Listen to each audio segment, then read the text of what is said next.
No, ladies, I want to give you this opportunity to also just walk to the podium and talk to Kenyans for 5-6 minutes, right?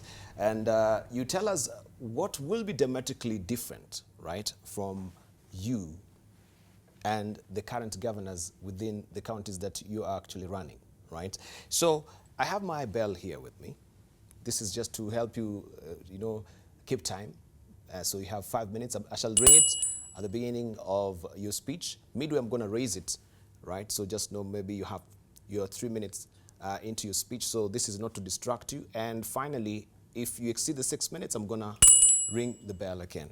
So lay to us why we should actually think about you to be the next governor of Nairobi, of Bomet, of Nairobi, of Embu, of Kirinyaga in the first place. And what visions, what aspirations, what objectives will you have for these particular counties? So I'll give you that opportunity. You'll walk over to the podium.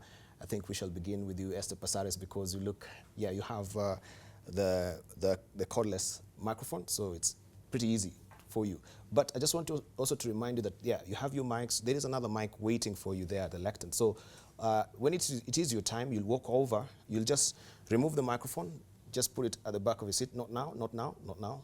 And then you'll walk over to where the lectern is and give us your 5 minutes, stump speech. Of course, you shall be doing this a lot in the counties. So let's get to hear from you. Right, so Esther will begin with you. And of course, Esther, she's been also here in the Leadership Forum talking to us. Right, thank you very much. You have 6 minutes, beginning now. Good morning, Kenyans. Good morning, Nairobi, County 47, voters and residents. My name is Esther Passaris, and I am running for the governor position in 2017. Now, why would I want to run for another elective position when I have on three occasions not managed? It's because I believe that leadership that the city of Nairobi requires, you can find in me. The fact that I haven't won an election or I was rigged out of an election, for me, is not a deterrent to offering myself as a leader. Now, when we look at Nairobi, I'm a resident of Nairobi, and I've been a resident of Nairobi for almost 25 years.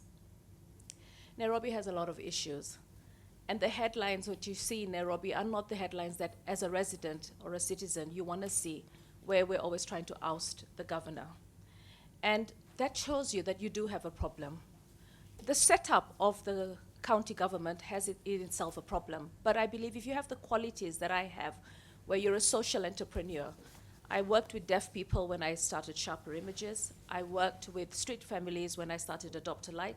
And I addressed issues of road carnage, insecurity, and trade when I came up with the Adopt a Light project. So I'm a social entrepreneur. Why would you need a social entrepreneur as a leader in this country or in this county? It's because a social entrepreneur is somebody who understands and is connected with social issues. So you get down and you get dirty and you understand that people require services. What are these services? These are services enshrined in our Constitution by the Bill of Rights. The right to affordable housing, the right to a dignified living, the right to water, the right to education, the right to medical. Now, for me, most of these rights are infringed in so many ways. Every single day you hear stories of negligence. You got right now in the county of Nairobi, you've got doctors on strike. You've got that in a lot of other counties. I think as we've devolved a lot of services, we do have challenges, but I think we should also have priorities. And life is not something that you should play around with. And I feel that as governor, I would be connected with these social issues and ensure that the leadership that is in there understands that we are there to serve you, not to serve ourselves. It is sad when you see a leader coming into office and then all of a sudden becoming so rich and celebrating that wealth. Or even if you haven't come into office, you are actually boasting about all this wealth and the handouts.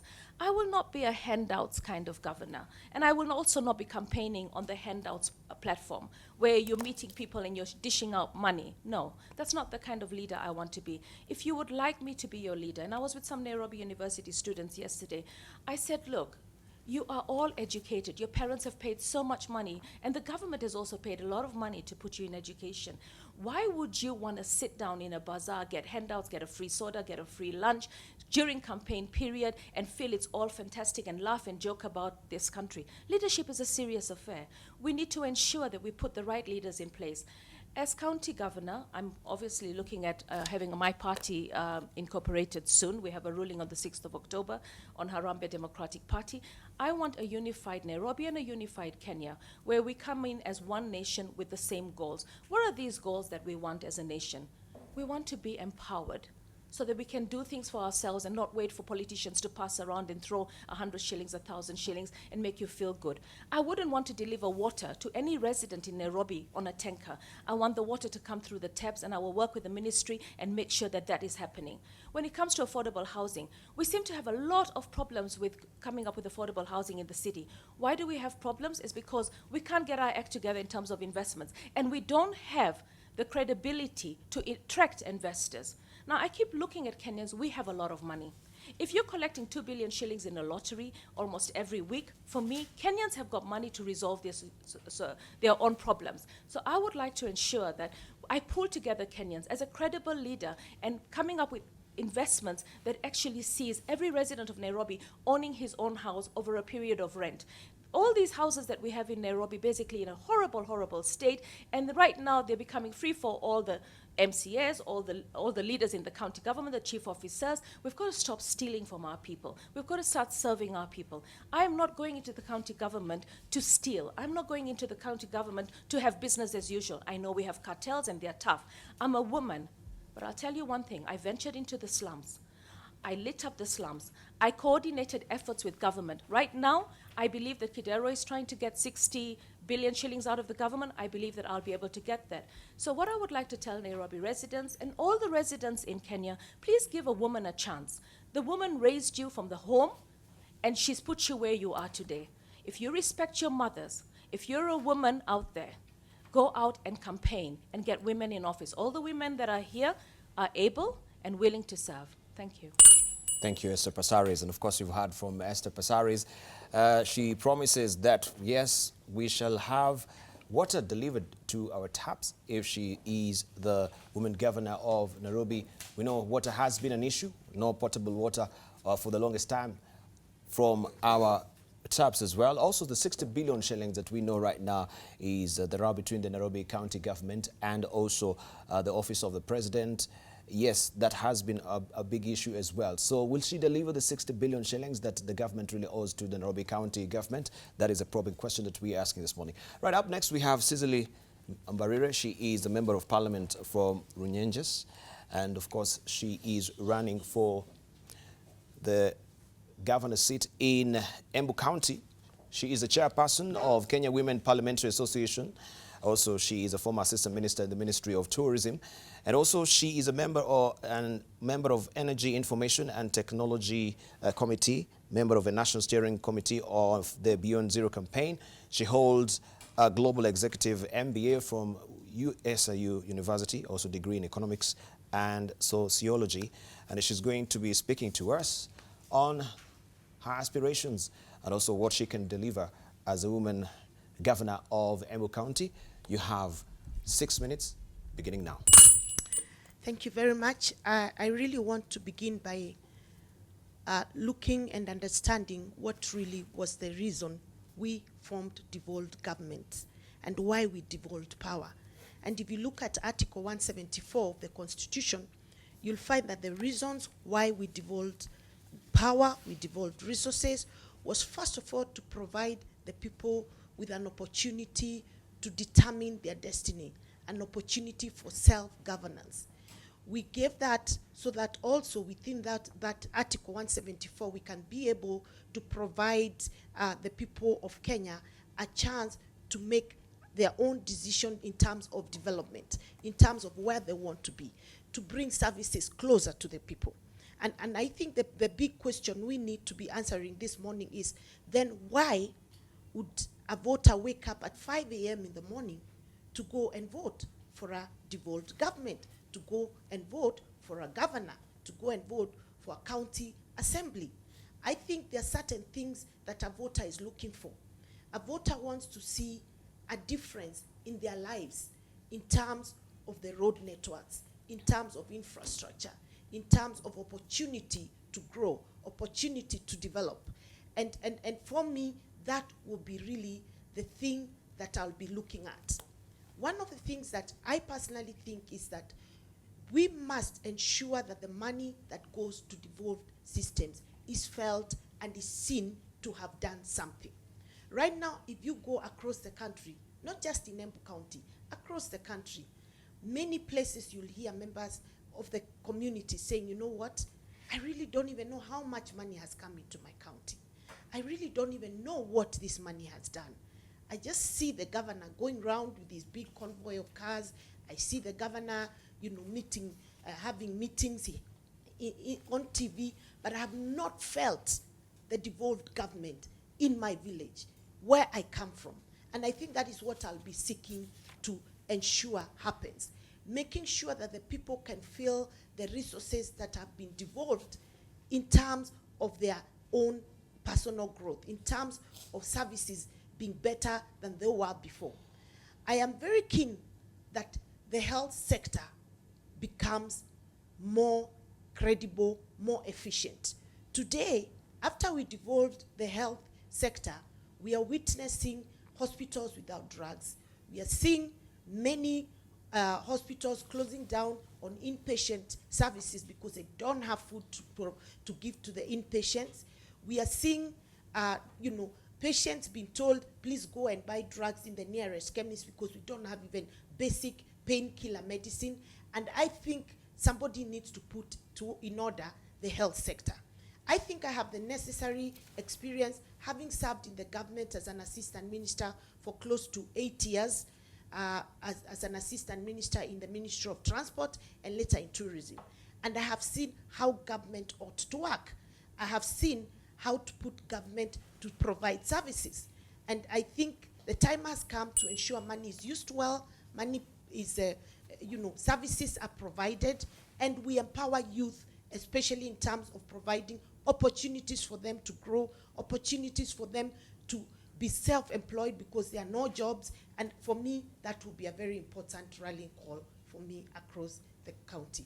Thank you. Yeah, just continue. You've got 3 more minutes. Oh, yeah. right. I saw you ring the bell, It rang accidentally, but I was just warning you, you've got 3 more minutes. For me, we've seen a lot of leaders come in and go out giving lip service to the youth. And one of the key areas that I want to focus on is real support to the youth of this country. We need to develop talent. And therefore, the one way of ensuring we develop the talent of young people, whether it's skills development, whatever it is to ensure that there's real adequate resources tagged to the empowerment of young people. And to make them realize that they don't all have to come to Nairobi to get jobs, that jobs can be created right where we are. But then, you cannot develop the youth when you give less than 1% or less than 0.0% of the budget to the youth. So we need to put more serious resources so that we can build their talent, we can be able to provide them with credit facilities that can make a difference in their lives. I'll also look at how to ensure that we empower the women. Again, we know the national government has done a lot towards that end, but we want to see the county government doing even more, because these women, these youth are closer to the county government than they may be to the national government. So giving them solutions in terms of credit facilities, in terms of building their skills so that they can start small businesses and grow them over time. Finally, I think agriculture in my county is very, very critical. In the last budget of the county government, we only had 3% of the entire county government being given to agriculture. We have less agricultural extension services than we used to. It's almost non-existent. Farmers cannot access cheap farm inputs, and therefore I'll be working very hard to ensure that we empower the farmers wherever they are, in whatever it is they are doing, and ensure we create a value chain and linkage to the markets so that we can be able to market our produce better, we can add value to that produce, and get better returns for what it is we are doing as farmers. So I will be working mainly and ensuring that the agricultural sector grows. Finally, Debarl, there's a misconception that being a governor means that you have nothing to do with the national government. I think a time has come when we realize that being a governor means that you can work in your own county independently, but that the national government still has a role in your county. We've seen many governors fighting with the national government. We've seen many governors not even wanting to see any services or any development projects coming from the national government. And one has to ask, really, what do you have to lose if the national government can do a road in your county? And I think the time has come to see a closer working relationship between the Council of Governors and the national government. Thank you. Thank you. Thank you, Honorable Cecily Mbarire. And of course, she's raised salient points there that we need to also think about. The road networks within your county, how is it so far, given that we have devolution, that we touted to be very progressive? Do you have good roads within your county? The health sector, we know it has been devolved, and of course we know there was a row between the governors and the national government regarding also the health facilities within the county. How is it faring also in your county? Let us know on Twitter as well. Agricultural sector, how is it? Do we have food security also within your county? You can tell us more about this. And of course, we want to take a short break right now, but before we do that, a tender reminder of the question that we're asking you this morning. We want to know if you think women will do better than men right now when it comes to running county governments. Are women better placed to run county governments? Right? Hit us on Twitter. Live NTV is a Twitter handle. Live NTV is a powerful name on Facebook. We take a Gender shouldn't be a factor in whether or not a person can be a great leader. A person's leadership abilities should depend on their individual strengths and personality traits.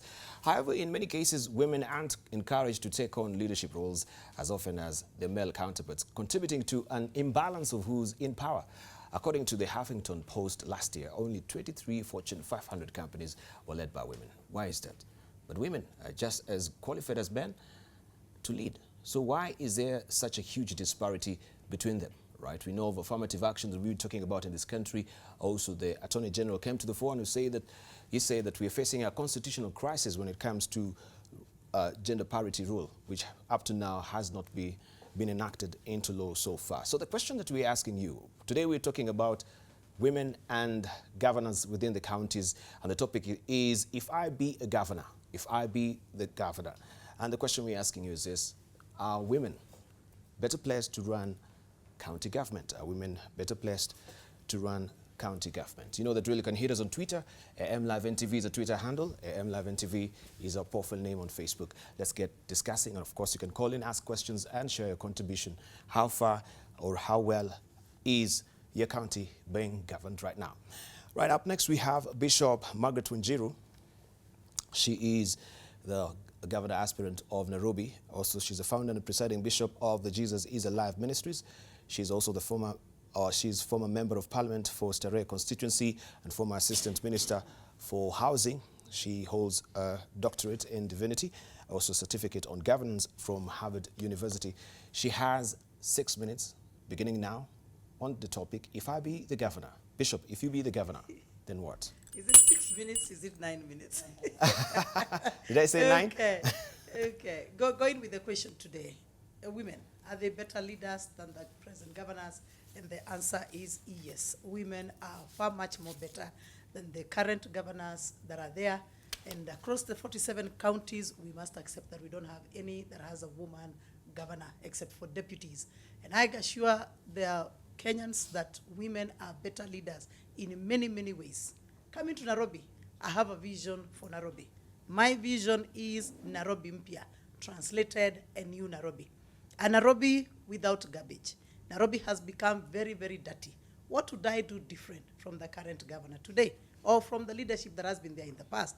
I would definitely, and this is my pledge, and I'm committed to this, immediately after swearing in, 1 week, count it 7 days after swearing in, Nairobi will be clean. I will involve you, the voters. I will involve everybody, and we will ensure that we are clean, and that sets us on the proper pace so that as we continue with the leadership, then we have a clean county. I don't know how I can function when you have field right outside your door. We've got to get Nairobi clean, and that's my number one pledge. Number two pledge is that Nairobi, we have a water shortage, which is not normal, and I do believe that we are being sabotaged. People are closing up the taps so that, one, other people can come, some leaders can come with the trailers, with the trucks, and they can deliver the water and give everybody one kamtungi here and there, and people can say, oh, this is the good leader because he brought us water. That doesn't work for me. I pledge and commit myself to a Nairobi that the taps are flowing with clean, healthy water, and everybody can enjoy their waters. Currently, as it is right now, we have our people having our mamas having the tanks put inside the house. The mitungis have come inside the house instead of our furnitures, and we have to get those mitungis out and get our furnitures back. Trust me, you'll get clean, healthy water. Secondly, there are some people who have literally become cartels of selling water, and they benefit every time the taps are blocked, the taps are closed, and so they benefit, they sell more, and they make more money.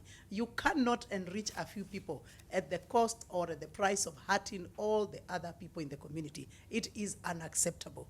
We move to the next point, and that is health.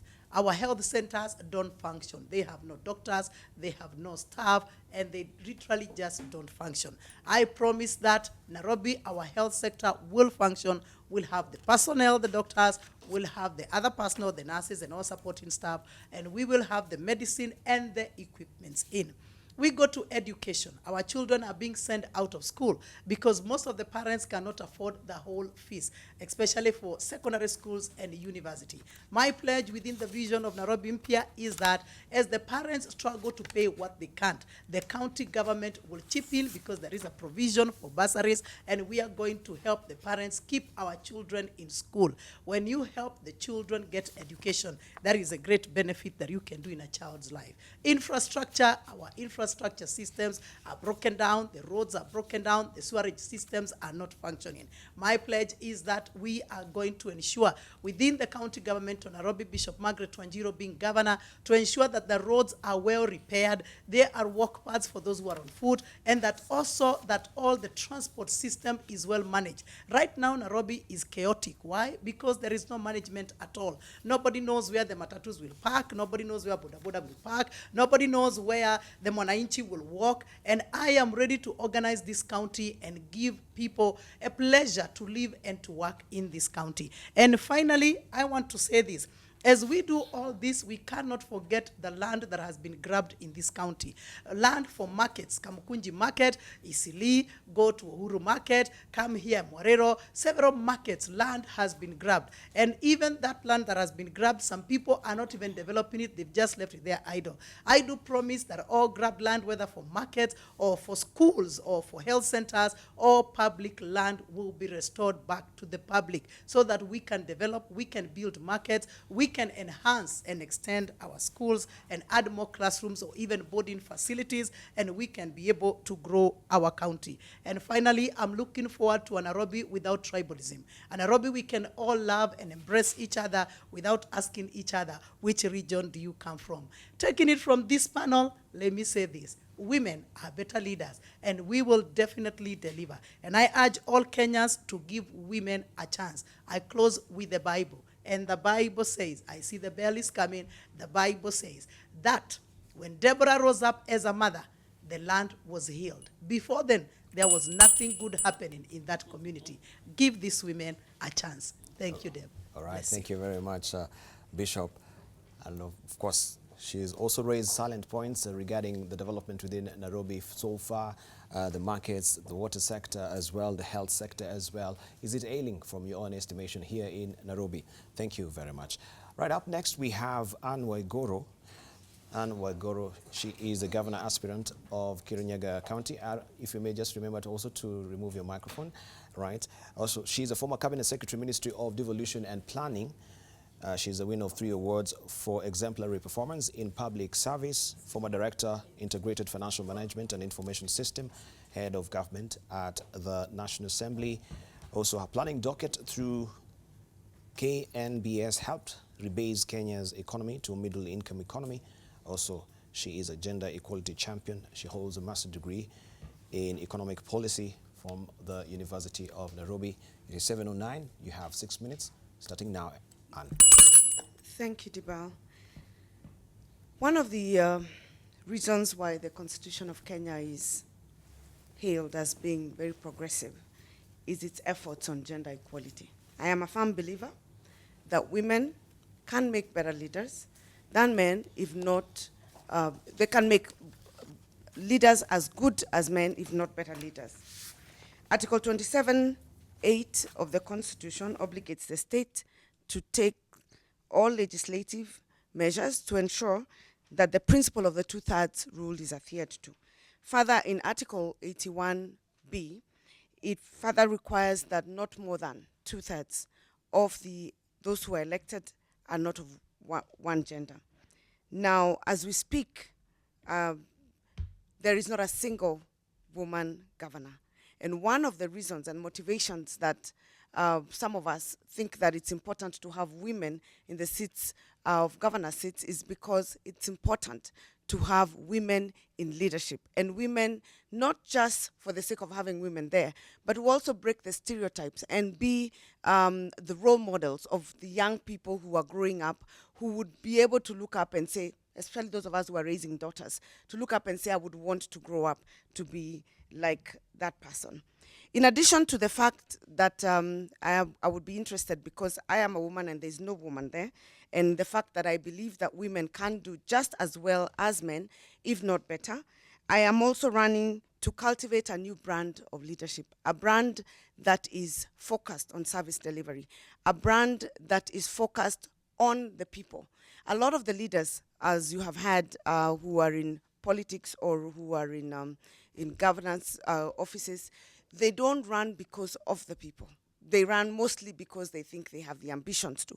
But I believe being a woman, and being a woman who understands the needs of a society, having been one of those who experiences those challenges, especially at the county level, we would be able to provide that balance in terms, and especially from a gender perspective, that balance of leadership that you require from a gender perspective. Matters of health, for example, there are things that women understand so much better than a man would because they have experienced it. And when you have women on the table at the Council of Governors, you would be able to have a better understanding of why you should accept medical equipment from the national government. So a new brand of leadership that is anchored on competence and on service delivery and transforming the people that we serve. And I believe that I am one of those people who has a track record in sitting down and planning on how to transform the people of this country.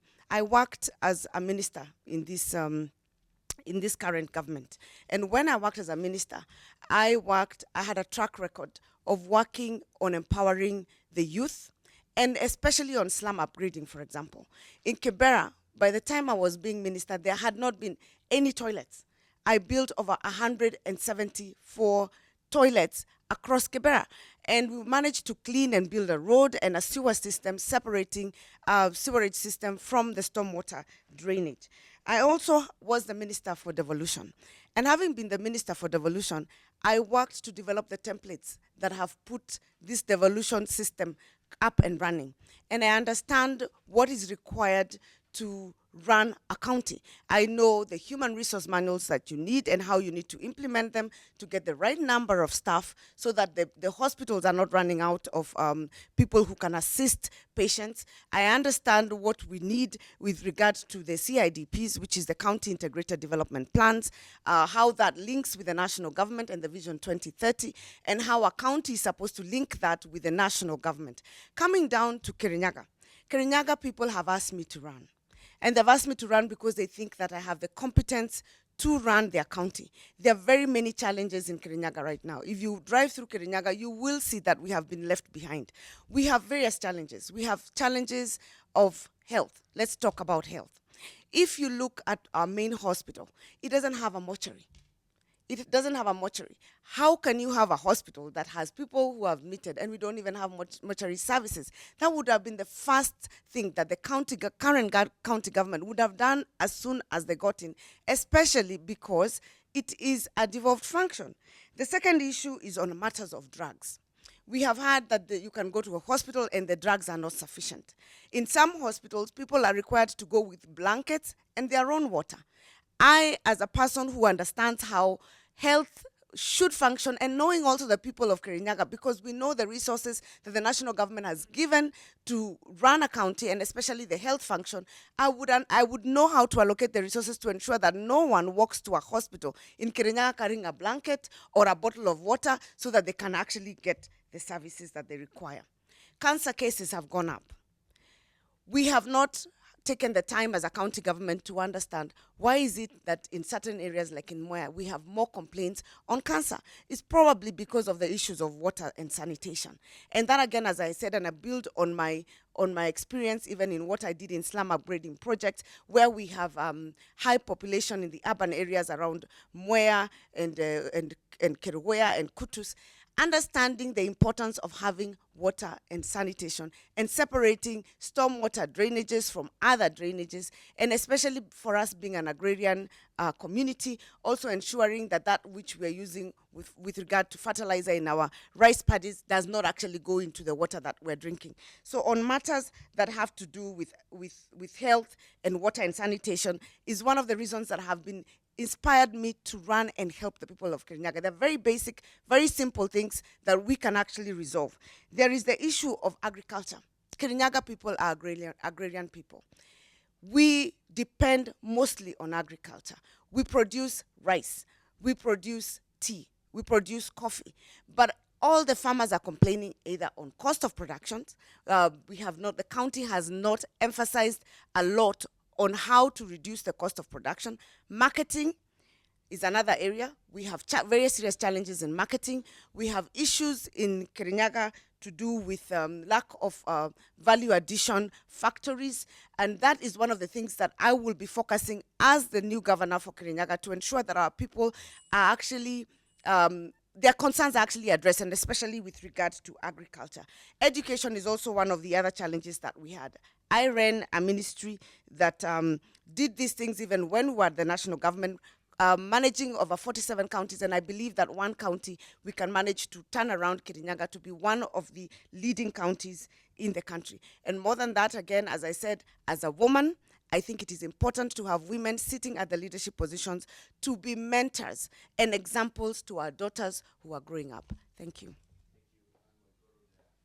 As she'll cultivate a new brand of leadership anchored on service delivery and competence, and of course also training on Kirinyaga. She says a lot of ails are within the counties. We don't have mortuary in some of our health facilities as well, and a raft of other issues that we are going to delve deeper and drill deeper in the course of the program. Up next, we have Dr. Joyce Laboso.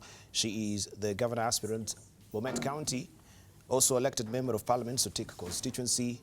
She is a Deputy Speaker of the National Assembly, member of the Inaugural Advisory Board, Women Enterprise Fund.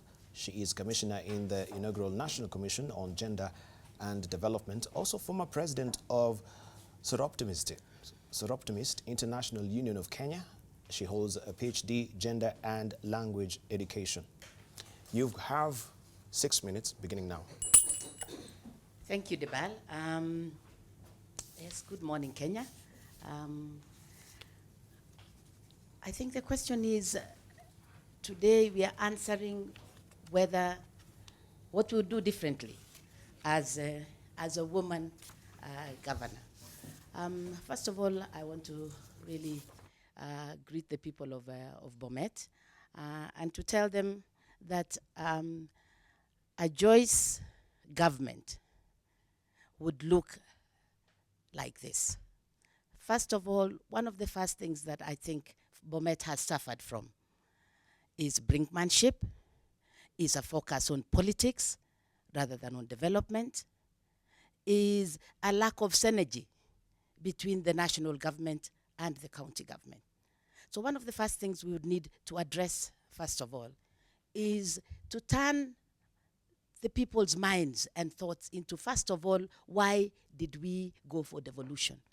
Remind the people that Kenyans voted overwhelmingly for the Constitution of Kenya because one of the first things, or one of the different things that that Constitution held for them was that they were all going to be in charge of their own resources, in their own corners, and that there would no longer be a relationship between politics and development of this country. And so, now that money has been taken to the counties, now that there is self-rule to some extent, the question would then become, do the people of Bomet, for example, or do Kenyans in general feel that difference? Can Kenyans say, maybe, I don't know, for different counties there'll be different amounts, but can they feel the presence of an additional 15 billion or so in the counties? And so, for me, I want to tell the people of Bomet that given the opportunity to be governor, one of the first things I would ensure is that there is equitable distribution of the resources of Bomet. That Bomet is composed of different things that the people of Bomet can do. That, first of all, like the other colleagues have said, Bomet is predominantly an agricultural, agriculture is the mainstay of that county. And that tea is key in wealth creation in Bomet. That I would spend a lot of time and energy to look into what can be done about tea so that it can change the lives of the people of Bomet, because 18 out of the 25 wards are tea growing areas. So there would be a clear focus on what can be done right from the kind of tea that is planted all the way to the marketing, and address the issue of what happens in Mombasa in the auction, because that's part of maybe what also brings a problem in terms of what the earnings from the tea is. The secondly, of course, it is dairy. That's why I said agriculture is going to be key to really that whole idea of how do we change the lives, how do we alleviate poverty, because that is the thing that we are fighting for. And even in all that, again, we want to say the youth empowerment is going to be also key. How do we make agriculture to be attractive even to the young people, so that, there is all this moving to Nairobi and looking for, white-collar jobs can be stopped, and they can remain in Bomet and actually make a decent living from, I've said, tea, from dairy, from horticulture, because those are the things, and many other things. I'm sure many people don't know that Bomet also produces, the kienyeji chickens. There is no other county in Kenya that has as many kienyeji chickens as we have in Bomet. But how can we make that a viable, economic activity that can actually, change the lives of the people of Bomet? So, what I want to say, Debarl, you have asked about, can women make better leaders than men? I really say without fear of contradiction that yes, we can make better leaders, because a lot of our times also we are very focused on working together, bringing people together, cooperating, and ensuring that it's not this constant competition. Because, men's leadership is about, I'm bigger than you, I'm stronger than you, I'm more popular than you. But women's leadership is about cooperation. How can we do this together? How can we get things better done? And I think that is what we need. We need consultation. So a Joyce governorship would make sure that we engage the professionals of Bomet, that we would work and consult much more, and that there would be a lot of synergy, because we have a lot of issues that need to be sorted out. I've said one of them is water. We've talked about this poverty alleviation. We've talked about infrastructure. The road networks that will also enable this agricultural produce both to be marketed and to be sold out of Bomet. We've talked about, again, education. Education is key. Because, and you have found that, I've heard even in other counties, there is a provision for bursaries. But I can assure you that is not happening in the county where I'm coming from. And therefore, a lot of the students that are in universities are struggling so much, to remain in school. That really has to be one of the focuses. In the health sector, which is another key part that was supposed to revolutionize, the counties, that would be able to get better health care. As a woman, I know that one of the focuses I would want is to look even more clearly at maternal and child health. How can we, improve the lives of women, mothers and children, and really focus on it, and of course provide all those things. A lot of the hospitals have no medicines. You don't have any of the medicines. There are no drugs. There are no personnel. You are having all the issues about what do you call it? The strikes. So a Joyce government would be, let's talk. Let's see how we can do it better. And I know that Bomet can improve with a government led by Joyce. Thank you. Thank you, Joyce. Right, a Bomet government can be improved by a governor called Joyce Laboso. Do you reckon with that? Of course, we've heard from them. Now we get down to discuss issues. But attend a reminder on what we're asking you this morning. And of course, also Joyce has just given you an inkling of that. This is the question that we're asking you this morning. Do you think in any way that women, do they stand on a better place to run county government? Are women on a better place to run the county government? You can hit us on Twitter. AM Live NTV is a Twitter handle. AM Live NTV is a profile name on Facebook, and 20505 is our SMS portal. We want to get now to issues within your county, and if you have a question, you can call in and ask questions or share your contribution as well.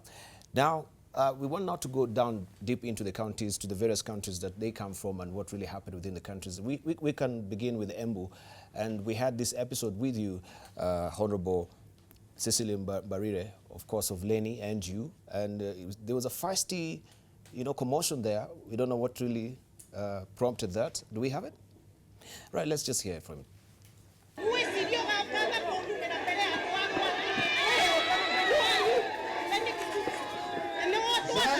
It's not even the official campaign season yet. Parties haven't yet picked their candidates, but the political contest is on.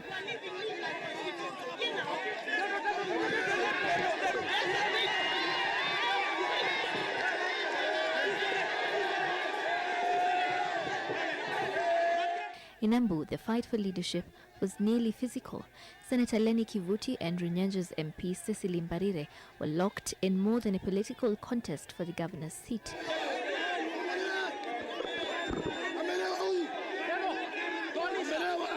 Police had to come in and break up what was turning into a fist fight between the two leaders and their supporters. Supporters of the two politicians waved placards and chanted slogans in support of their leaders as they, the leaders, traded barbs on the podium and jostled for the microphone. The fundraiser had to be cancelled before the two leaders had even made their contributions. The two also clashed over plans to announce their bid for the Embu governor's seat and the venue for the launch. Well, we're bound to be experiencing such episodes as we're getting up towards the general election. This is just the beginning. And of course, we want to hear from Cecily Mbarire as well to tell us more what really happened. That yes, there was this particular Mheshimiwa fundraiser. So who get crushed? It was your fundraiser, I'm given to understand. This fundraiser, Debarl, was really a fundraiser meant to support artists in the county, in my constituency, to build a studio. Yes. That they can be able to produce their music locally and at a cheaper cost. And it was a fundraiser where we were all invited. The organizing committee came to see me and told me, you are our MP, we want you to come, and I'd even set aside support through CDF to ensure that this happens. Unfortunately, upon my arrival, I found that, Leni Kivuti had now decided to use that very, very innocent event into his own political gubernatorial bid event. And so what he did was, number one, he ensured that he used his own public address system. He brought water that was branded in his name. He had a song already set for his gubernatorial bids, A song? you know, in praise of him and all that. And therefore, I think the whole idea was to really use that opportunity to embarrass those of us that had come innocently so that it looks like it was his day. And he wanted to use that opportunity to launch his political bid. And I found that really disrespectful of him because, you know, each one of us has that opportunity to hold your own event and do your own launch and continue with business in your own campaign instead of hijacking other events to do so.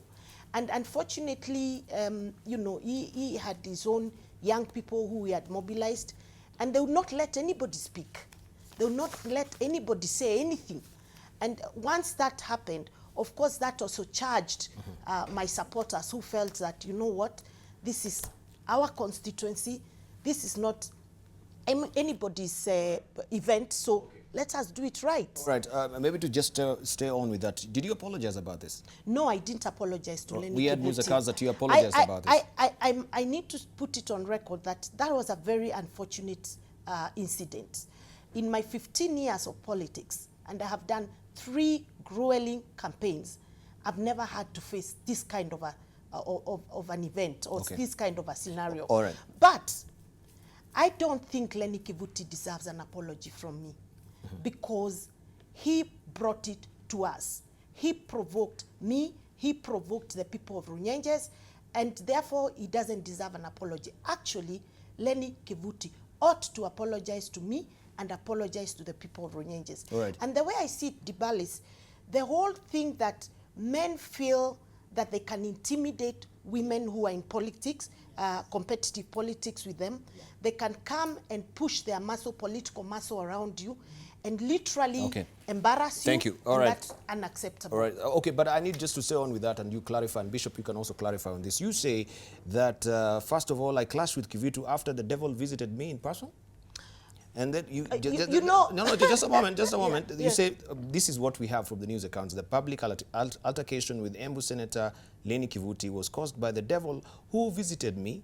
Runyenjes MP Cecily Mbarire has said. The 2 governor aspirants clashed at Karurumo, what we saw. Then you say, quote unquote, the devil visited me recently in my place, Karurumo. He did not send a representative. He came personally. And because the devil has actually led no, just a moment. And because he was glaring at me, I also had to glare at him to fight him off. What did you mean? Who was the devil here? I actually meant Lenny Kivuti. He was the devil? He was the devil that day. I have no doubt in my mind. Because he came to me with all manner of provocation. You see, these and there people... was no way I was going to sit back and watch him bring me down, which is what he intended to do on that day. And I saw it coming. I saw he has a plan. He wants to launch his gubernatorial bid right in front of me and say I was one of those in his presence. Thank you. Really, that's really the devil. He was the devil. When we saw that, we actually thought the devil literally visited you. And it Bishop was Lenny. to... Lenny was the devil. Lenny was the devil. Lenny was the devil that day. I must say so. Fine. And you know, Thank Debarl, you. Yes, we will come back to that. We'll come back. Let's hear from Esther. You have your Harambee also party that is in court right now. You say October the 6th is when now you'll actually have, you know now the future of your party. Why are you particularly intent on Harambee party? Okay, for me, we spend a lot of time politicking in this country. You've got a 5-year term. So Harambee Democratic Party is not just about politics. It's about politics, economic empowerment, and one nation. Yes. So I wanted the name because at that particular time, I was looking at all the parties, and for me, they were tribal factions. And I didn't want to belong to any party that depicted a tribe. I wanted one party that is basically national, and I couldn't find that, you know. JP now uniting a few parties together is trying to have the national approach, and that's good, but it was a bit too late for me. ODM is part of a coalition, but also claims that it's got more national representation. But for me, I just felt I needed a party that just pulls together Kenyans, and Harambee is something that we know as a country, right from the beginning of independence, has built this country, has united Kenyans. So unfortunately, the Registrar of Political Parties said, no, I can't have it. For me, it's in the coat of arms, but so is the Jogo that KANU has taken, so is the Lions that Fort Kenya has taken, and the Shield has been taken by someone else. You've got Harambee Sacco, you've got Harambee School, you've got Harambee Stars. And for me, I just incorporated a company called Harambee Construction Limited. So it was actually just Lucy at the registrar not being able to be bold enough to make a decision. And I hope that the courts will rule in my favor. And basically, it's, as I said, it's not just about politics. We will do politics 1 year, and we will do 4 years of economic empowerment. There's so much that I'm going to put together. You know, Kenyans need to take ownership of this country. When you look at Kenya, you know that Kenya is owned by a few families, a few individuals. And now you've got a growing upper middle class that basically rips off on these 10 or 20 families. So who are in power, I'd like to take the ownership of Kenya back to the people. And that I will do through a very, very well-crafted idea, where you are not just buying a lottery ticket and seeing 5 or 10 people winning, you're actually investing in a lottery that you and everyone else is a winner. I mean, it's revolutionary. When I put it together, Kenyans are going to be rich on their own right. They're going to see changes in their country with their own money coming together. So for me, it's a whole strategy.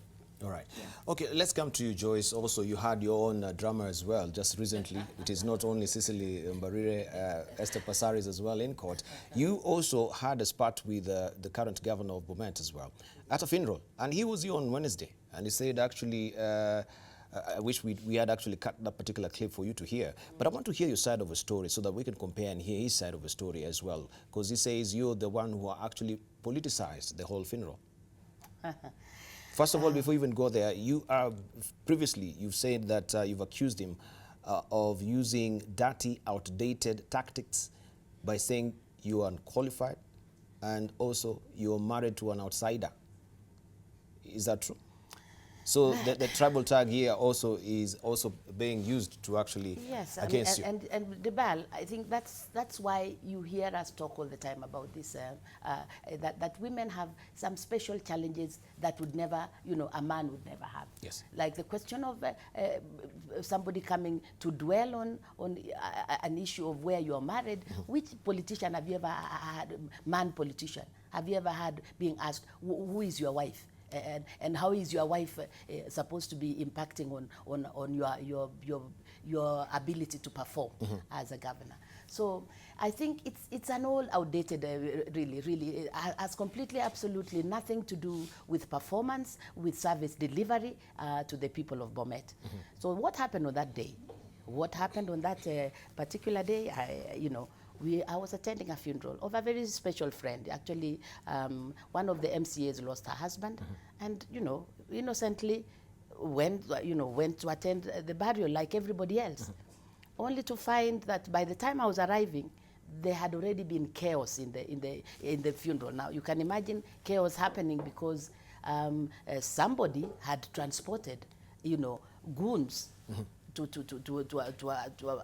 you can call them supporters. I don't know which names you can call them, but the behavior, when people shout and not allow, others to speak, or to give their condolences. I mean, the only term that they can only be called is hooligans and goons. Now you ask yourself, who could have brought these people to the burial? Because they were not coming to say pole to, the bereaved family. And I was a victim of one of those of the shouting matches. That when I got up to speak, we had all these people shouting back at me, "Oh, your husband, tell us," and quite loudly, where you could actually not be able to communicate. So it was for that reason that I said, okay, yes, I'm married and I've been a leader in this county for over 10 years. Married, it is now over 30 years I've been married, and I've been a leader here for over 10 years. And it has never been an issue. It's never been an issue because it's about service delivery. Otherwise, they would never have re-elected me if that marriage was an issue, that hindered, my ability to perform as a leader. So I think really it is a completely non-issue.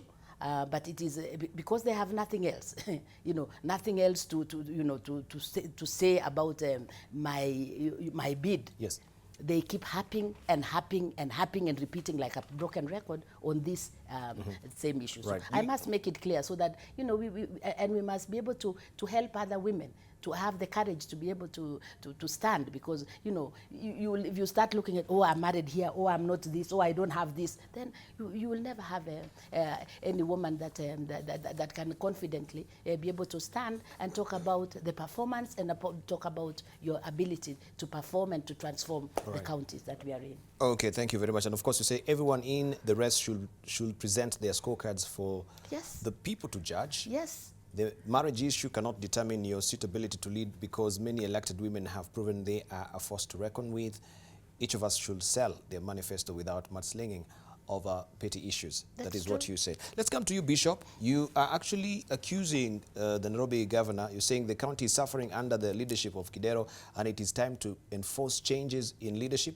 I would wish to announce that I will be contesting for the governorship position of the next elections. Of course, you've done that, we know. And of course, if you look at also the front cover of the Daily Nation, we have a sidebar story there where Kidero also, this was another attempt by the MCAs to impeach Kidero. That's what we have there. Blows, kicks as bid to oust Kidero foiled on the front cover of the Daily Nation today. From your own estimation, do you think you'll do a better job than Kidero?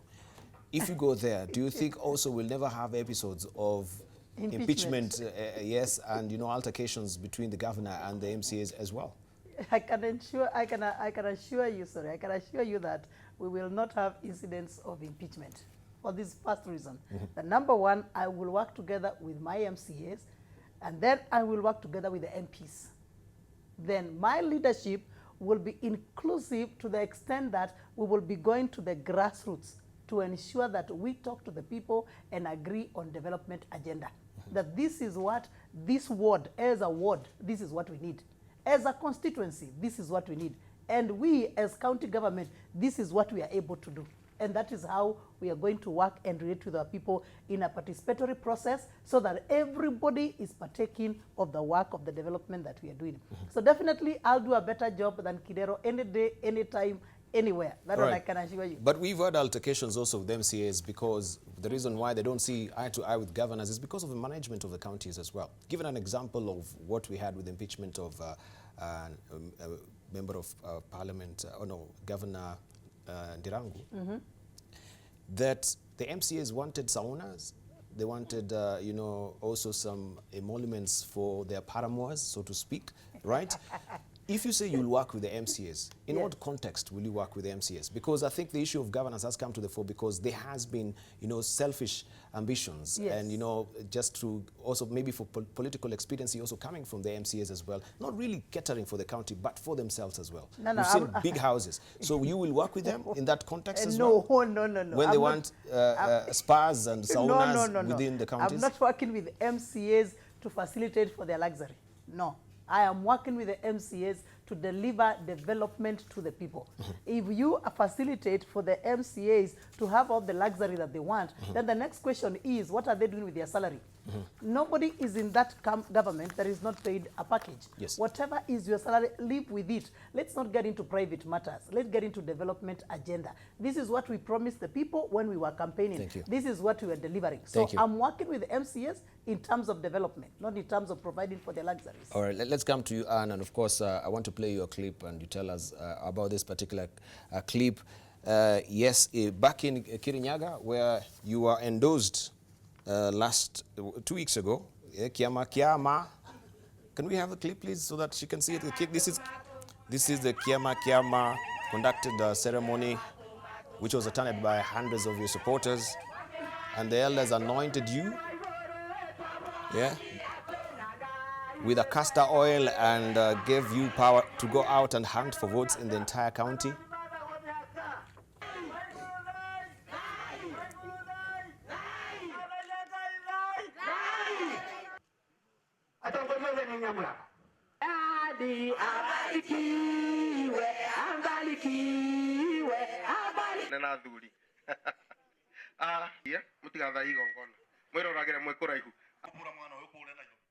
kwaria na nigetha tuhote kwaria iguru ria katigwo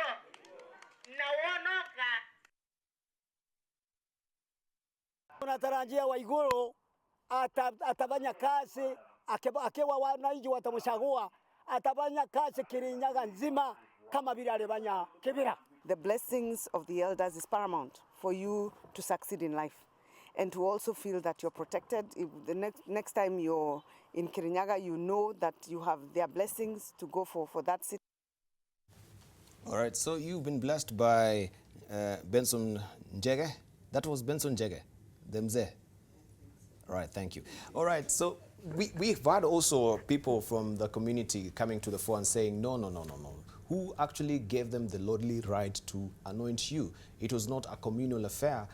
They say in some places you maybe approached the Mzee Benson Njege and other elders to anoint you, and it was not a consultative, approach from the whole community of Kirinyaga. So why do we have this rift between, yes, you anointed, and other people are saying, no. Who gave them the lordly right to anoint you? I think I said this. This was not an anointing. This was a blessing. It was a from blessing. the elders. I think we need to be very clear. It's not an anointing. I went But to the same seek, posturing is the same. Not right? really. Yeah, not really. yes. Because when you say anointing, you are talking about the elders saying that nobody else can run. When you go for blessings, you're seeking the blessings of your elders. That's what I did. I went and requested for a meeting. I actually have never met the Mzee before other than that day. For the meeting of elders, my father's age, to give me a blessing, who are the elders in Kirinyaga. This is not the official, so to speak, rituals that are done for a community. So I don't think it is a big issue to be over-discussed. Because when you talk about anointing, I mean, there's going to be other candidates. It doesn't mean that there's not going to be another candidate. It's just saying that I went, just like if you're going to university, for example, your family will get the old people in your community to come and pray for you as you're going to university. Doesn't mean nobody else in that place is going to university. So I sought the blessings of the elders of Kirinyaga.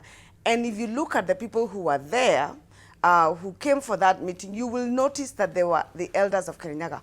One of the gentlemen who was sitting next to me is Mr. Katanga, Honorable Katanga. He was one of the oldest members of parliament in Kirinyaga, highly respected.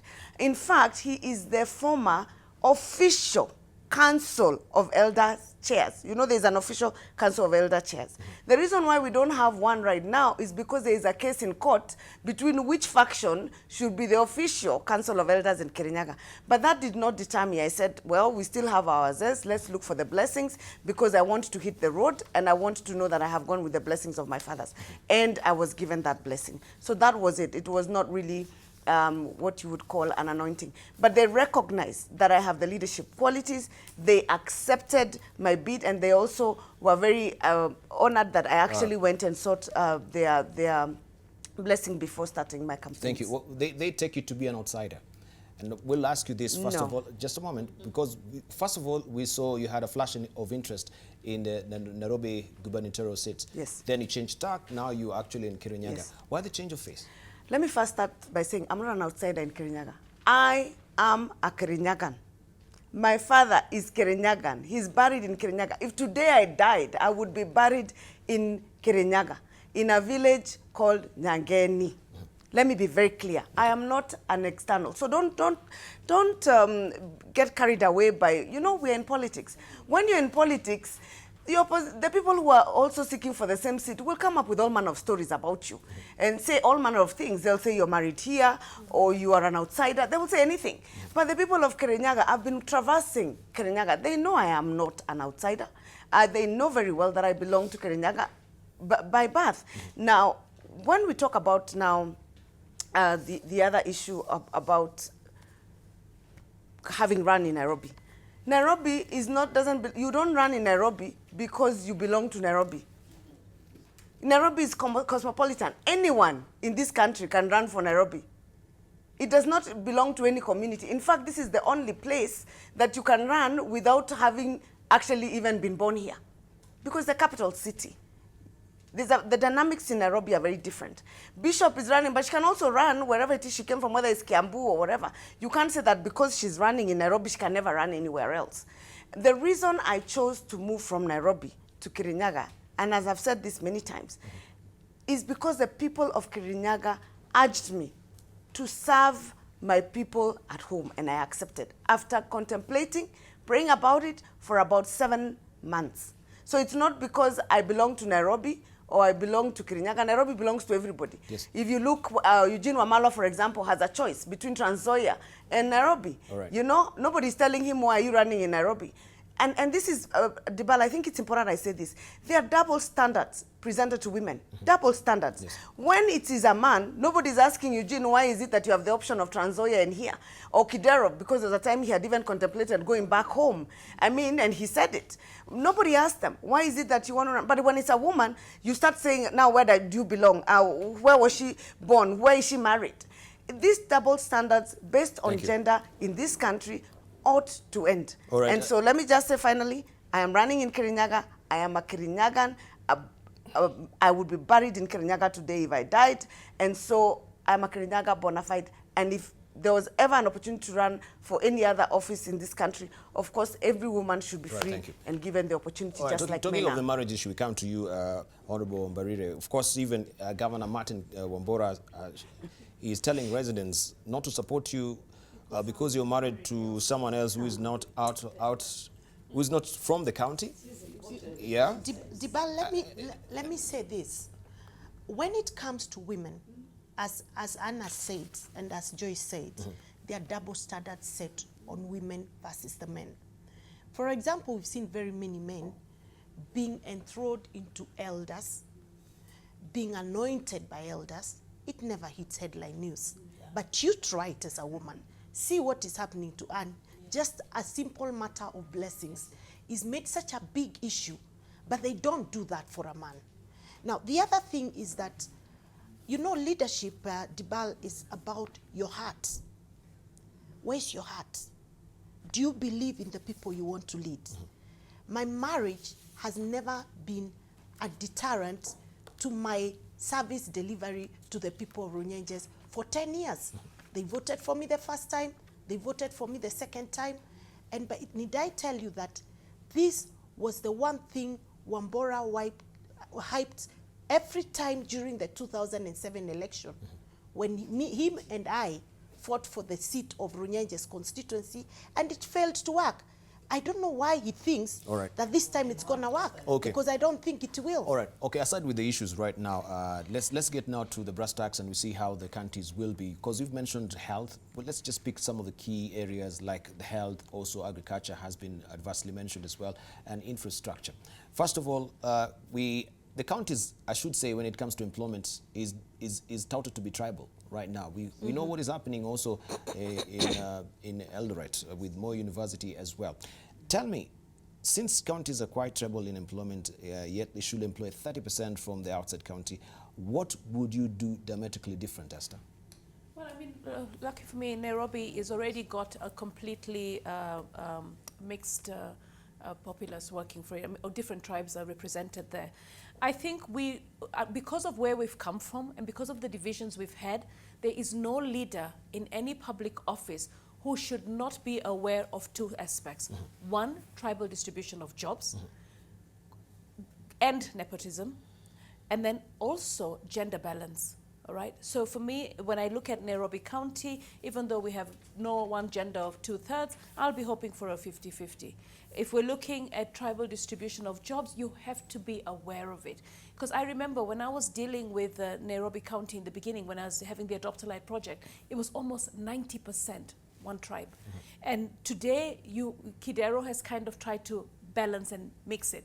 But there's still room to do better. And why do we have to do this? We have to do this because we have been groomed and put into tribal, we've been divided on tribal lines. And now to create a unified position, you've got to make sure that you do have a balance. Because, you know, you can't tell me that somebody from Northeastern, you cannot get somebody who's qualified. Or you cannot get a Costarian or a Mijikenda or, you know, so Nairobi has all these tribes.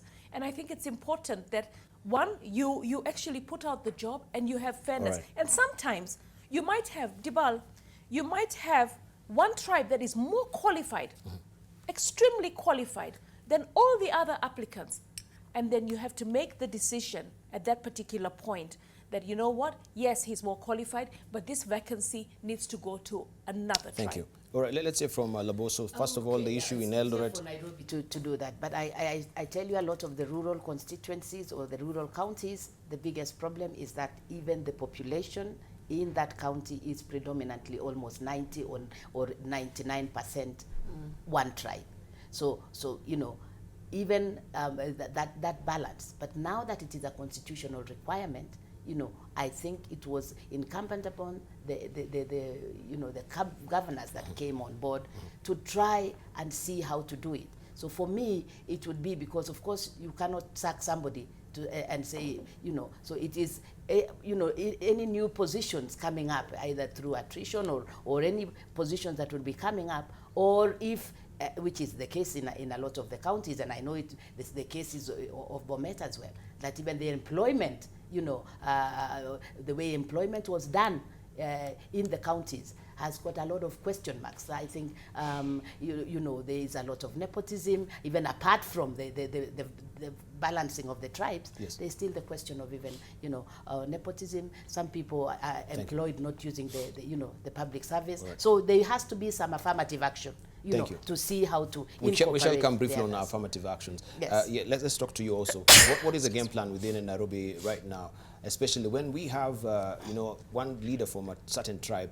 We see the whole lineage also within a particular county. You bring your own people because you trust your own people. You have your own personal assistant from your own, you know, tribe. From your own region, right? yeah. Let me first of all say that it begins with our secretariats. Like now, for example, the secretariat that I'm using for campaigning. It begins with our security team. It begins with the people around us.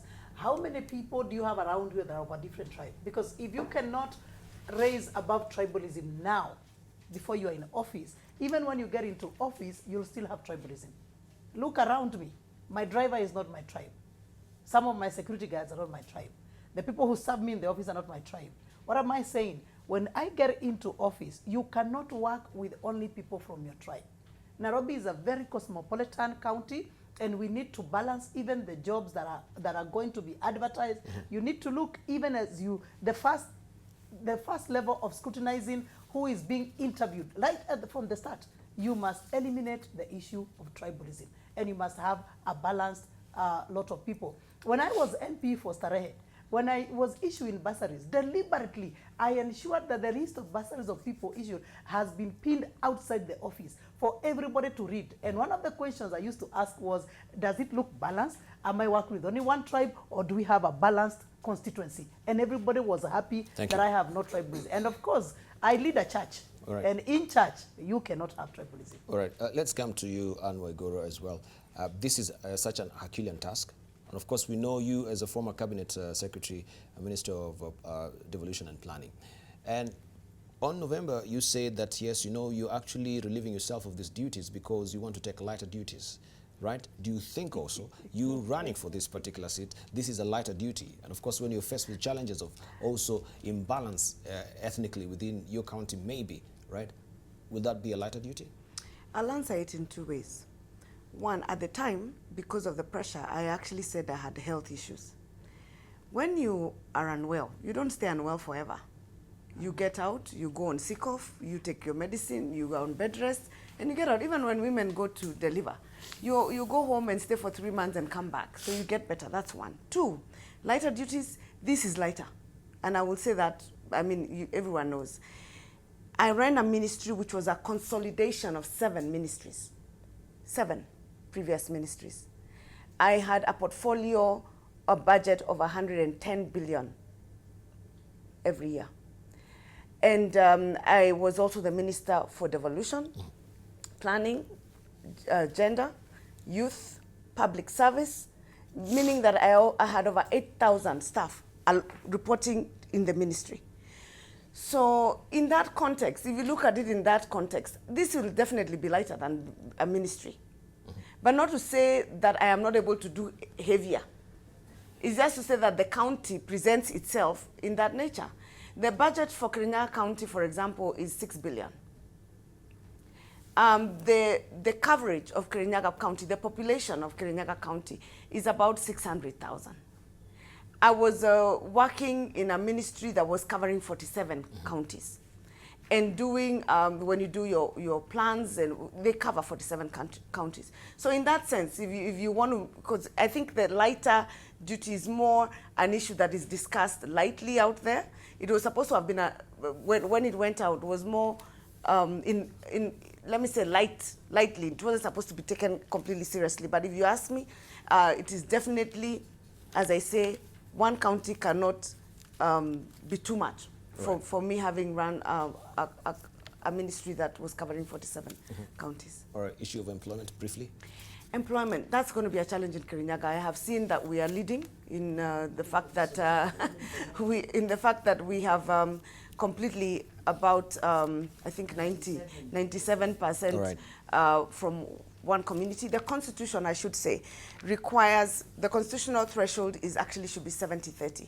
They say that you should have 70% from your own community, and you should try as much as possible to have 30% from other communities. The good thing about Kirinyaga is that we have, in the urban areas, in Kerugoya, in Moya, people from other areas. And I think we'll do as much as possible to try and adhere to the constitutional threshold. All right, let's come back to you, Cecily Mbarire, and also as you're preparing also your headline thoughts as well. This is also from one of my friends asking questions here. You know, about 300 billion shillings has been allocated to the counties, which is about 12% of the budget. What do you think, or what do you think of actually increasing budgetary allocation to counties to 45%, because this is what also the current governors have been gagging for as well. But before you even get those monies in the first place, there's been a big issue with the current governors on the pending bills as well, right? Issue of corruption has been also very, very dominant with the current governorship within the counties as well. What will be your prime solution to actually make sure you stem corruption, first of all, from the counties, that yes, you are given, or money has been disbursed from the national treasury to the counties, but the governors, they take them to the banks so that they may accrue interest. So they stay there for longer times, 1 year, 2 years, they're getting interest from the, people of the county. They're not really benefiting because someone actually wants to acquire interest or interest to accrue within the banks, and development has been pending. There's an issue of pending bills right now which they're facing, and there's the issue of allocation. Why should we first have allocation if you cannot justify what you've done with the current monies? Debarl, I think even before we begin to demand that these resources are raised 45%, we need to show what it is we've done with what we've gotten. Exactly. Remember, the current constitution talks about a minimum of 15%. Yes. This current government has gone up to, right now, I think we're at about 38% of the national revenue is going to counties. What is it we've done with that money? I'll tell you one thing. The problem we are witnessing in counties and with the governors is the fact that, number one, they feel super powerful. So they are making unilateral decisions completely ignorant of what the law states. In fact, I'll tell you, Debarl, many of these people will be in a lot of trouble after elections because these things will come to haunt them. And let me tell you, Debarl, right now there's nothing else that is happening in the counties other than accumulation of resources in readiness for the elections.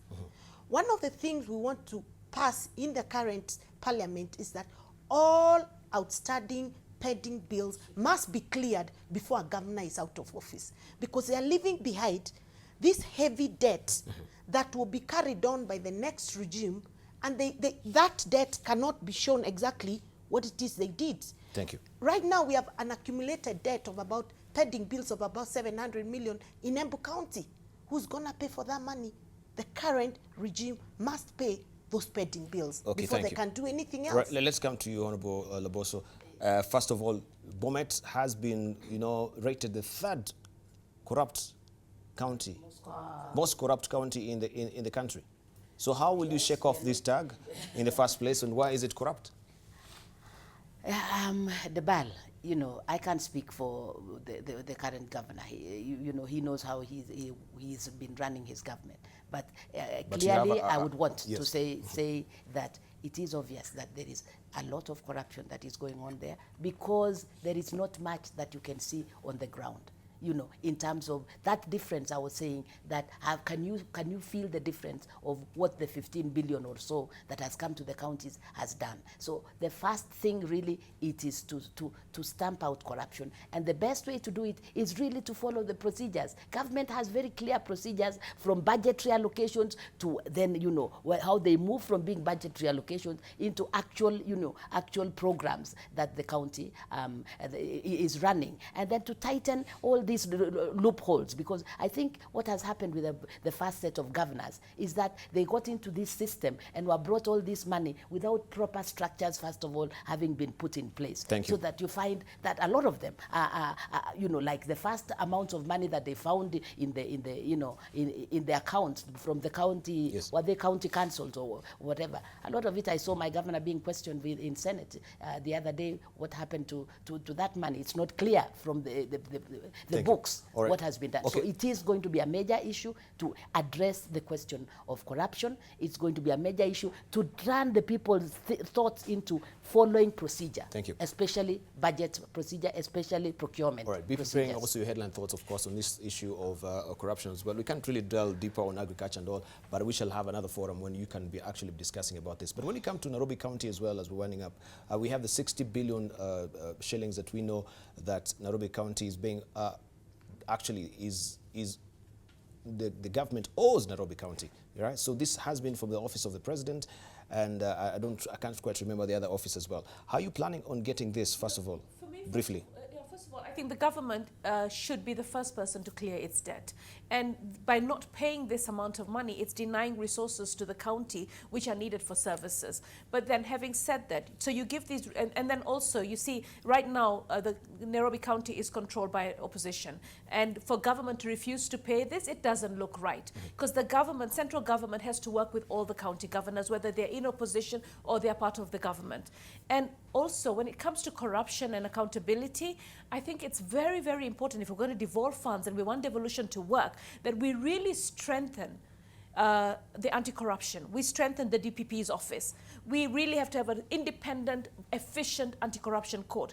We have to make sure that the Auditor General's office is also very, very empowered. These are jobs created to save money, all right? And then also, let's be bold. If we cannot get Kenyans who are willing to do the job without fear and favor, right, then let us try and recruit from outside. I would rather we have heads of these departments from outside who are coming in to do the job and protect Wananchi's resources and ensure services. Because right now, everybody seems to be playing the same game, and it's sad. Thank you, thank you. Let's hear from Bishop.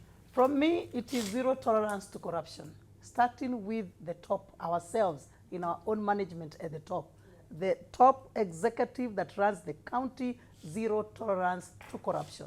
Then that notwithstanding, we go down and trickle down to the ward management, the people who implement our programs at the ward level. If they tolerate corruption at that level, even if you are clean at the top, they'll mess you up at the grassroots. So at the grassroots, at the ward level, the people who will manage the wards, for me, they must be at zero tolerance level as I am at the top. Now, after having said all that, we must also look at these many loopholes that are opened for all the resources to be siphoned and to go out. As you said, even the money that is put in the bank and bearing interest for those who bank owners, and then the people are suffering without development. So what do? The person, and this is, I think, where the women must really be given an opportunity to take leadership. Women are hands-on. Most of our men, and I appreciate our brothers, but most of our men, especially in management, some of them want hands-off style. Thank you. When you are hands-off, you won't even know what is happening where. All right, thank you. Thank you very much. Let me ask you, as we're finally closing up, Anne Waiguru, we know, of course, the NY scandal has been, you know, on your case. Of course, also, it took a toll on your health. You actually came out of office, and of course, you wanted lighter duties as well.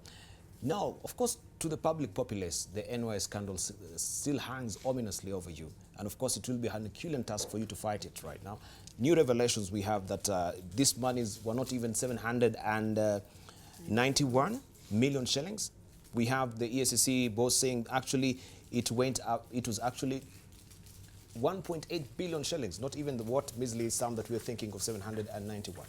How are you able to convince Kenyans that, first of all, yes, you are not embroiled in this NYS scandal at all, because, of course, we know the case is still ongoing, and we can give you a clean slate in the governorship, entrust you with so many billions also, and you're not mired in any corruption? Debarl, let me tell you something. If I was involved at all in NYS, I'd be in jail. Forget court. You've been in jail? I would be in jail. You'll be in because jail. The people after me are many, and they're powerful. Let me put it that way. I paid a very huge price, very huge, because of calling CID to investigate that 791. Now, I mean the 8, when we were calling the CID, it was about the 820, not the 791. We discovered the 791 when they went to investigate. These cartels, first of all, let me start by saying, they're not unique to NYS. They're everywhere. I'm sure from the time you heard me say I've left the office, the CJ said the same thing. He said the cartels in the judiciary, you know, are the ones also taking him to the situation where he actually considered to leave. And you've heard this over and over and over again. I think everybody knows that I was not involved. Everybody knows. In fact, let me say this because I'm on air. Even on that Kafura affidavit, the same people who had wanted me out of office during the impeachment time are the same ones who wrote that affidavit. I, by myself, as Anne, I've never seen Kafura. And I've never seen, and you can call EACC and ask them. They've checked my phone records for over 10 years. They have gone through all my bank accounts, my brothers, my sisters, my aunties, everybody has been checked. And not a single issue. And if there was, you would know. But having said that, I think I've paid a very huge price in fighting corruption. And I think many people give lip service. We say, oh, we are very committed to fighting. But really, we are not. As a country, we are not. I don't think we are. I think it's about time we saw leaders who are willing and able to pay the price, to say, I stand by my word. Thank you.